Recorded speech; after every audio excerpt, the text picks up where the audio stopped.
Oke, Assalamualaikum warahmatullahi wabarakatuh. Jadi pada pertemuan kita kali ini, kita akan membahas mengenai bab 6 tentang prosedur pekerjaan konstruksi beton pada mata pelajaran dasar-dasar konstruksi bangunan. Nah, sebelum memasuki materi lebih lanjut, untuk pengantarnya, apa itu pengertian beton? Beton adalah sebuah bahan bangunan komposit yang terbuat dari kombinasi agregat dan pengikat semen.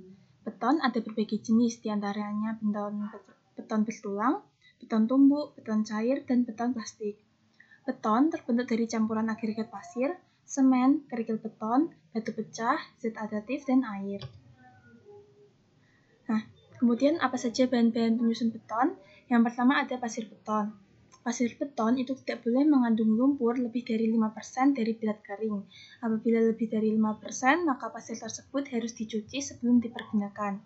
Ukuran maksimal pasir beton adalah 6 mm, dan ukuran minimal pasir beton adalah butiran yang tertahan pada saringan nomor 100. Kemudian bahan yang kedua yaitu ada semen Portland. Semen Portland mempunyai butiran yang halus dan seragam dan tidak berbungkah-bungkah dan tidak keras. Kemudian bahan yang ketiga itu ada kerikil beton.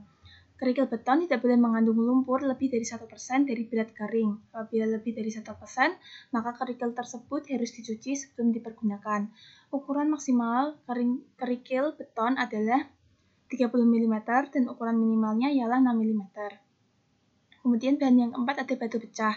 Ukuran butiran terkecil minimal 1 cm dan ukuran butiran terbesar maksimal 3 cm. Butiran batu pecah dalam setiap meter kubik itu tidak boleh seragam, tetapi merupakan campuran antara butiran 1 cm sampai butiran 3 cm. Kemudian bahan yang kelima ada zat adhatif. Pemakaian zat aditif pada campuran beton untuk segala alasan yang berhubungan dengan kemudahan dalam pengerjaan beton atau workability harus disetujui oleh konsultan pengawas. Kemudian bahan yang keenam ada air. Secara visual, air harus bersih dan bening, tidak berwarna dan tidak berasa, tidak mengandung minyak, asam alkali, garam, dan zat organik yang dapat merusak beton. Kemudian bahan yang terakhir yaitu ada tulangan beton. Baja tulangan di atas diameter 12 mm atau lebih adalah baja ulir. Baja tulangan sengkang atau begel atau di bawah diameter 12 mm adalah baja polos. Semua baja tulangan mempunyai tegangan tarik atau baja minimal 3.200 kg per cm kuadrat atau 320 MPa. Nah, kemudian prosedur pekerjaan konstruksi beton. Metode pelaksanaan pekerjaan struktur beton untuk pondasi tempat, beton, kolom beton, belok beton, bab lantai dan tangga beton yaitu sebagai berikut. Yang pertama ada pekerjaan persiapan. Pekerjaan persiapan itu meliputi menyiapkan material, lahan kerja, alat bantu kerja, dan lain sebagainya. Kemudian tahap yang kedua yaitu ada pengukuran. Pengukuran itu dilakukan dengan menggunakan teodolit untuk titik penempatan, untuk mengukur dimensi slope, kolom, balok, dan sebagainya. Kemudian yang ketiga ada fabrikasi besi tulangan. Fabrikasi besi tulangan yaitu memasang besi tulangan mulai dari memotong sesuai gambar kerja, kemudian dirangkai dan diletakkan sesuai yang telah direncanakan. Untuk kolom, pembesian tulangan itu dikerjakan lebih dahulu, dilanjutkan dengan pemasangan backisting. Kemudian untuk balok, plat lantai, dan tangga, backisting itu dikerjakan terlebih dahulu, dilanjutkan dengan pembesian tulangan. Kemudian metode yang keempat, prosedur yang keempat yaitu ada fabrikasi backisting. Fabrikasi backisting untuk struktur beton yang posisinya ada di bawah permukaan tanah, maka backisting sanggup memakai multiplex atau pasangan batako. Sedangkan untuk struktur beton di atas permukaan tanah, menyerupai kolom, balok, plat lantai, dan tangga memakai material dari multiplex dan perkuatan memakai balok atau kasol dan alat perancah scaffolding. Kemudian yang terakhir ada pengecoran beton. Sebelum melaksanakan pengecoran beton, kontraktor menciptakan job mix formula untuk memilih komposisi adonan yang diharapkan sehingga didapatkan mutu beton yang sesuai dengan yang diharapkan. Job mix formula tersebut kemudian diserahkan kepada direksi maupun pengawas lapangan untuk disetujui. Setelah mendapat persetujuan dan semua bahan dan alat sudah siap, maka beton dapat dicor untuk membuat kolom, balok, plat lantai, tangga beton, dan lain sebagainya. Kemudian materi selanjutnya ada curing atau perawatan beton.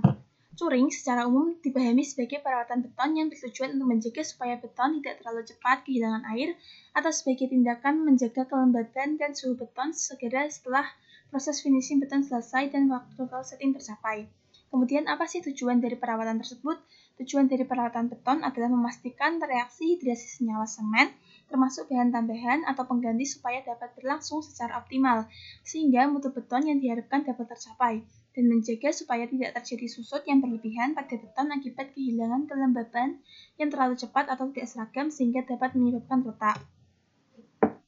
Kemudian, metode dalam pelaksanaan perawatan beton tergantung dari yang pertama dari jenis atau tipe semen dari beton yang digunakan, termasuk bahan tambahan atau pengganti yang dipakai. Yang kedua dari jenis atau tipe dan luasan elemen struktur yang dilaksanakan. Kemudian dari yang ketiga dari kondisi cuaca, suhu, dan kelembapan di area atau lokasi pekerjaan. Dan yang terakhir yang mempengaruhi yaitu penetapan nilai dan waktu yang digunakan untuk kuat tekan karakteristik beton 28 hari atau selain 28 hari, tergantung dari spesifikasi yang ditentukan oleh konsultan perencana atau desain. Kemudian, perawatan beton tersebut akan berpengaruh pada yang pertama, yang pastinya adalah mutu atau kekuatan beton. Yang kedua, keawatan struktur beton. Yang ketiga, kekedapan air beton. Yang keempat, ketahanan permukaan beton, misalnya terhadap kausan. Yang ketiga, kestabilan volume yang berhubungan dengan susut atau pengembangan. Kemudian, metode perawatan apa yang ada di lapangan itu yang pertama, membasahi permukaan beton secara berkala dengan air supaya selalu lembab selama perawatan, bisa dengan sistem sprinkle supaya praktis. Kemudian yang kedua ada merendam beton dengan air dan penggenangan permukaan beton. Kemudian yang ketiga ada membungkus beton dengan bahan yang dapat menahan penguapan air, misalnya plastik. Kemudian yang keempat ada menutup permukaan beton dengan bahan yang dapat mengurangi penguapan air dan dibasahi secara berkala, misalnya dengan plastik berpori atau non-woven geotekstil dan disiram secara berkala selama perawatan. Kemudian yang terakhir itu dapat menggunakan material khusus untuk perawatan beton. Seperti ini contoh dari perawatan beton setelah dicor, seperti itu. Nah, selesai. Saya rasa cukup untuk pertemuan kali ini. Terus semangat belajar. Sekian, wassalamualaikum warahmatullahi wabarakatuh.